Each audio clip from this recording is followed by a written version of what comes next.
ತಟ್ಟೆ ಒಳಗ ಕತ್ತಿ ಬಿದ್ದಿರ್ತೈತಿ.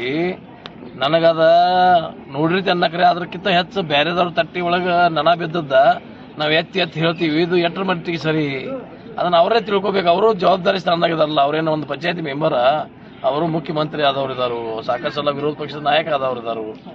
ಇದನ್ನ ಯಾಕೆ ಇಂಥವೆಲ್ಲ ಮಾಡಿ ಮೊನ್ನೆ ಅಸೆಂಬ್ಲಿ ಬೆಂಗಳೂರಲ್ಲಿ ಒಂದು ದಿನನೂ ಅಧಿವೇಶನ ನಡ್ಲಿಕ್ಕೆ ಬಿಡ್ಲಿಲ್ಲ. ಈ ರಾಜ್ಯದ ಸಮಸ್ಯೆಗಳ ನೂರಾರು ಸಾವಿರಾರು ಸಮಸ್ಯೆಗಳಿದಾವೆ.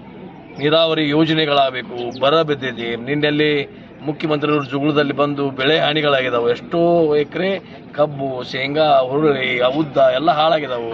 ಅದನ್ನು ಕುಡಿಸುವಲ್ಲಿ ನೀವು ಹೆಚ್ಚಿಗೆ ಗಮನ ಕೊಡ್ರಲೇ. ಎಷ್ಟೋ ಜನ ಜುಗುಳು, ಮಂಗಾವತಿ, ಶಾಪುರ ಮತ್ತು ರಾಯಬಾಗ್ ತಾಲೂಕದಲ್ಲಿ 4 ಹಳ್ಳಿ ಶಿಫ್ಟ್ ಆಗಬೇಕಾಗೈತಿ.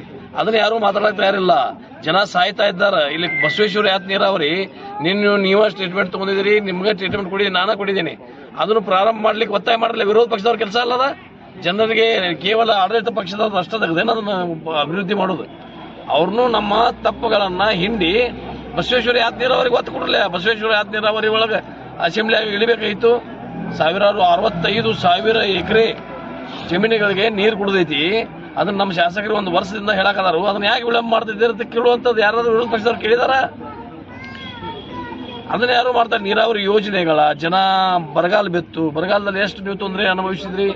ನದಿ ಪಕ್ಕದಲ್ಲಿ ಇರುವಂತಹ ಜಮೀನದವ್ರಿಗೆ 3 ತಿಂಗಳು ಲೈನ್ ತೆಗೆದು ಹೋದ್ರು. ಅವರ ಹೊಳೆಯಾಗ ನೀರಿದ್ದು ಕುಡಿ ನೀರು ಸಲುವಾಗೈತೆ. ಕುಡಿ ನೀರು ಅದು ದನಗಳು ಕುಡ್ಲಿಕ್ಕೂ ಬರ್ತಿರ್ಲಿಲ್ಲ ನಾವು ನೀರು. ಆಮೇಲೆ ಅದನ್ನ ಫಿಲ್ಟರ್ ಮಾಡಿ ಕೊಡ್ತೀವಿ ನಾವು. ಮಲ್ಟಿ ವಿಲೇಜ್ ಎಲ್ಲಿದಾವಲ್ಲ ಅಲ್ಲಿ ಬಂದ್ ಮಾಡ್ರಿನ. ಎಲ್ಲಿ ಮಲ್ಟಿ ವಿಲೇಜ್ ಇಲ್ಲ ಅಲ್ಲಿ ನಮಗೆ ಜನ ಅಲ್ಲಿ ಬೆಳೀತಿದ್ರು. ಬೆಳಿ ಒಂದ್ ಸ್ವಲ್ಪ ಬೆಳೆ ದಿಂಡಿ ಇದ್ದು ಬೆಳೆಗಳ ಬೇಸಿಗೆಯಲ್ಲಿ ನೀರು ಇಲ್ದ ಕಾಯ್ವಾದು. ಈ ಹೊಳಿ ಬಂದು ಅದು ಅವ್ರು ಹೆಂಗ್ ಬದುಕವ್ರ? ಈ ಬರಗಾಲದಿಂದ ಇದ್ದವರು ಏನೇನೋ ನಾವು ಮೊನ್ನೆ ನೀರು ಕೊಟ್ಟಿವು. ಏನ್ ಕೊಟ್ಟಿವಿ ಅವ್ರಿಗೆ? ಏನ್ ಕೊಟ್ಟಿವು? ಅಣ್ಣ ಕೊಟ್ಟಿವು? ಕೊಡ್ಲಿಲ್ಲ.